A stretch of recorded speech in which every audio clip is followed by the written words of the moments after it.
Lawmakers across the United States should be taking note of an important discrimination case won by a group of women who knew they'd been treated unfairly and decided to do something about it. CNN's Deborah Farrick has details. Deb.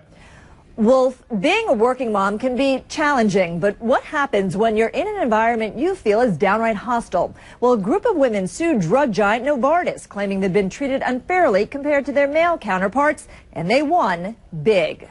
Oh my gosh, it's so cute. Don't let the baby talk fool you. Amy Velez and Holly Waters were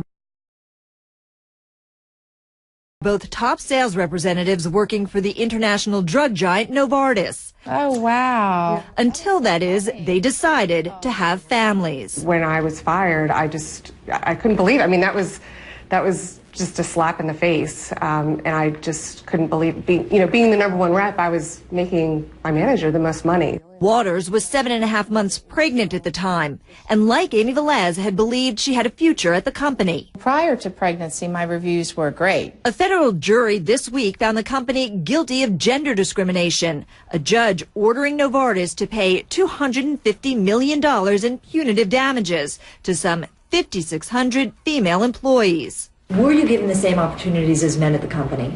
No. No. Absolutely not.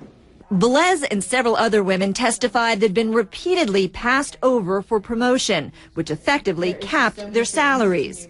Novartis says it has a zero-tolerance policy when it comes to sex bias, and at trial, a number of female employees testified they were treated well by the company. Still, lawyers in the class action suit showed male managers there systematically discriminated against female sales reps, routinely passing women over for promotion or derailing their careers when they became pregnant. A lot of the women that they were pushing out of the company were in fact top performers. What were some of the reasons that the men were giving? What were some of the reasons the managers were giving? The problem with the company is that there's simply too much discretion in the hands of a predominantly male managerial force.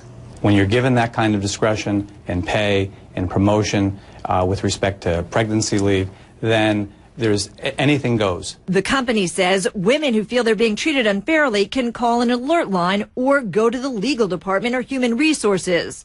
Both women say they tried. Most people are desperate for a job now, especially in this economy.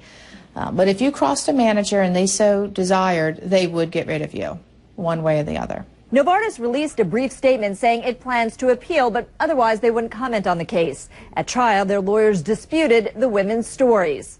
As for the women, both have found new jobs in sales, and both say they're happy and being treated well by their new managers. Wolf. Deborah Farrick, thanks very much. Deb Farrick in New York. Remember, you can always